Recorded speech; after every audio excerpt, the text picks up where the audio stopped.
Pope Francis is known as the people's pope. He's viewed as approachable and grounded, and that was his same demeanor and message at the school today. Changes came down tonight at this special meeting, and most are happy with it. This long-troubled school district is getting a new superintendent. We tried to speak to the owners of the Sprainbrook Manor Rehab since they've acquired the Michael Malatz Nursing Home Center, but the managers say there's no one here, and right now the administrators have no comment. You can see how flimsy this is and how potentially dangerous it could be over these open gas lines. For now, this issue has been turned over to a grand jury, and 16-year-old Beranzan Murata will likely appear in court again in White Plains. You can see ashtrays like these all over Sarah Lawrence's campus, but after August 1st, they'll no longer be there. This is the uniform that firefighters have to wear if they have to come into the water for a rescue. So you heard that new Fabulous album, yeah? 16-year-old Onaje Ibrahim and his friends are pretty typical kids. They like to hang out and have fun. But one encounter with the police is etched in his mind. Once, when I was actually coming home from football practice, they stopped and frisked us. They weren't doing anything wrong, and the officers let them go.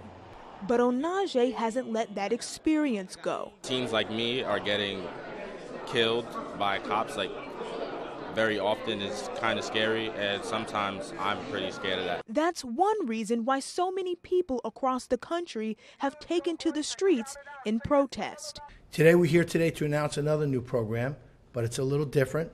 And it's why today city officials partnered with the students to prevent this from happening in Yonkers. We want to hear some of the concerns that they have so we can talk about them, kind of break down some of the misunderstandings, break down some of the barriers. So that Onaje and his friends can walk like this and not like this. I think this program will help me be comfortable with cops.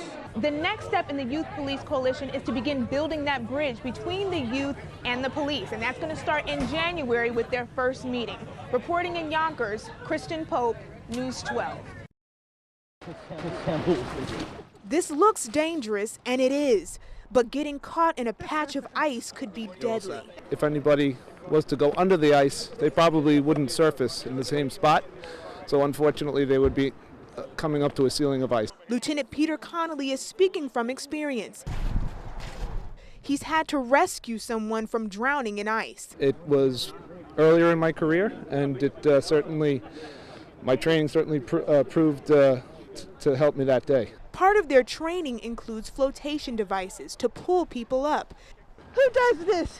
That includes these suits, which I put on to get a real understanding of what it takes to prepare. There you go, bend it the waist. Oh my God. You're good, you're fine. This is the uniform that firefighters have to wear if they have to come into the water for a rescue. And the chief told me that even in an emergency, they are not allowed to come into this water without this uniform on. And as we come out of the depths of winter, this training becomes even more important. This time of year, it stays light longer.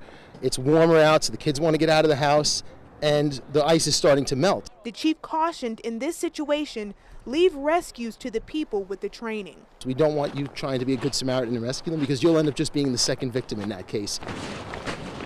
You guys are brave. Reporting in Yonkers, Kristen Pope, News 12.